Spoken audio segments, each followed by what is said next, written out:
Hello, आप सबका मेरे चैनल स्पीडिंग ला ज्ञान में स्वागत और अभिनंदन है। मैं आज आपको पुलिस अधिनियम 1861 के कुछ इंपॉर्टेंट क्वेश्चन सॉल्व कराने जा रही हूँ।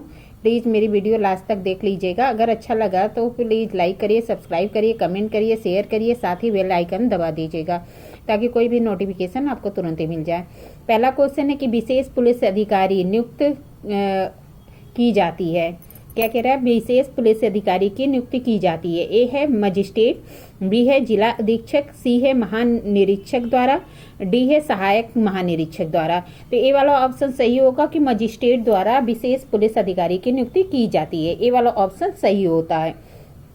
आगे क्वेश्चन है कि विशेष पुलिस अधिकारी नियुक्त मजिस्ट्रेट किसके आवेदन पर करता है। क्या कह रहा है कि विशेष पुलिस अधिकारी की नियुक्ति मजिस्ट्रेट किसके आवेदन पर करता है। ए ऑप्शन है निरीक्षक या निरीक्षक के पंक्ति के ऊपर के अधिकारी, बी ऑप्शन है कि पुलिस अधिकारी, सी ऑप्शन है कि दंगा प्रभावित करने वाले निवासियों के, और डी है कि उपरोक्त में से कोई नहीं। तो ए वाला ऑप्शन सही होगा कि निरीक्षक या निरीक्षक के पंक्ति के ऊपर के अधिकारी के। फिर जो है क्वेश्चन है कि धारा 17 के अधीन दिए गए विशेष पुलिस अधिकारी के संबंध में क्या सत्य है। क्या कह रहा है कि 17 में जो नियुक्त किए गए विशेष पुलिस अधिकारी हैं उसके संबंध में क्या सत्य है। ये कह रहा है विशेष पुलिस अधिकारी सामान्य पुलिस अधिकारी के समान होंगे। फिर बी है कि उसे वही शक्ति होगी जो सामान्य पुलिस अधिकारी को प्राप्त है। सी है कि वह पुलिस के सामान्य अधिकारों के समान ही वैसे ही कर्तव्यों का पालन के लिए दायित्वाधीन होगा।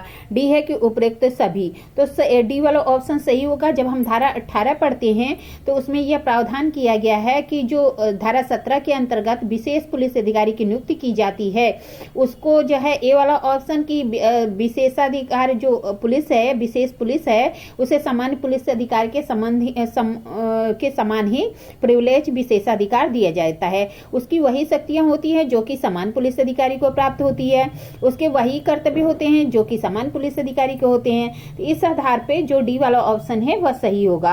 आगे क्वेश्चन है कि विशेष पुलिस अधिकारी की सेवा से इंकार करने या उपेक्षा करने पर सक्षम मजिस्ट्रेट दंड दे सकता है। ए ऑप्शन है कि 100 रुपए से अनधिक जुर्माना, बी ऑप्शन है 200 से अनधिक जुर्माना, सी ऑप्शन है कि 50 रुपए से अनधिक जुर्माना, और डी ऑप्शन है कि कोई अर्थदंड का प्रावधान नहीं है।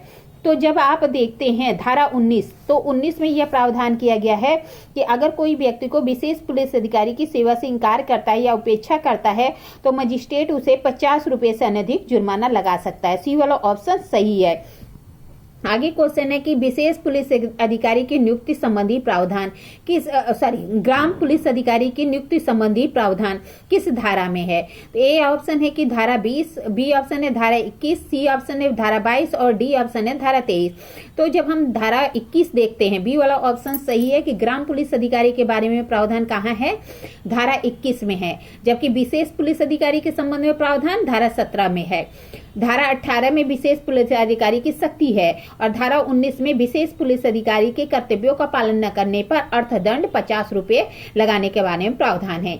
ग्राम पुलिस अधिकारी के बारे में धारा 21 में है। बी वाला ऑप्शन सही है। आगे क्वेश्चन है कि पुलिस अधिकारी सदैव कर्तव्यबद्ध होंगे और जिले के किसी भाग में नियोजित किए जा सकेंगे, यह प्रावधान है।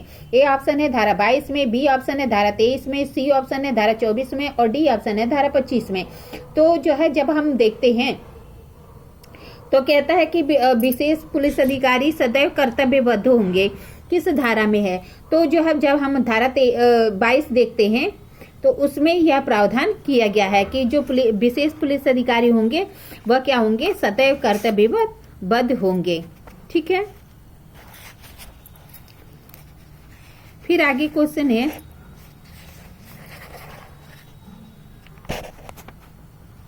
एक मिनट,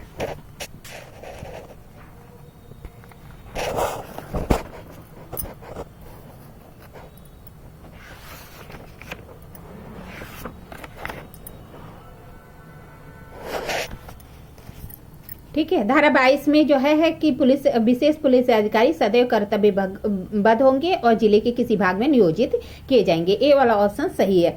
आगे क्वेश्चन है कि पुलिस अधिकारी किस धारा के अधीन पुलिस अधिकारी के कर्तव्यों का प्रावधान है। क्या कह रहा है कि पुलिस अधिनियम की किस धारा में पुलिस अधिकारी के कर्तव्यों का प्रावधान है? ए है धारा 21, बी है धारा 22, सी है धारा 23 और डी है धारा 24। तो धारा 23 में जो है यह प्रावधान किया गया है कि पुलिस अधिकारी सदैव कर्तव्यबद्ध होंगे। धारा 23 सी वाला ऑप्शन सही है। आगे क्वेश्चन है कि पुलिस अधिकारी के कर्तव्य हैं।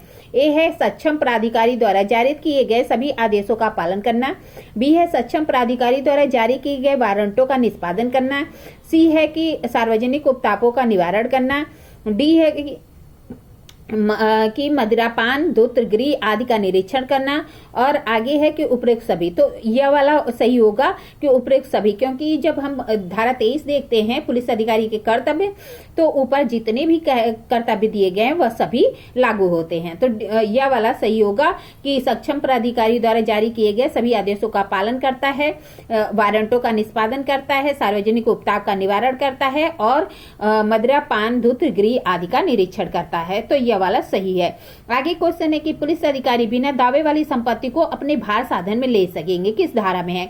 धारा 25, धारा 23, धारा 26 और धारा 27। तो धारा 25 में यह प्रावधान किया गया है कि पुलिस अधिकारी बिना दावे वाली संपत्ति को अपने प्राधिकार में ले सकेंगे। धारा 25 में यह प्रावधान किया गया है। इस तरह मैंने आपको कुछ क्वेश्चन सॉल्व कराया, आगे और भी क्वेश्चन सॉल्व कराते रहेंगे। अगर आपको यह वीडियो अच्छी लगती है प्लीज लाइक करिए, सब्सक्राइब करिए, कमेंट करिए, शेयर करिए, साथ ही बेल आइकन दबा दीजिए ताकि कोई भी नोटिफिकेशन आपको तुरंत ही मिल जाए। ठीक है, धन्यवाद, थैंक यू।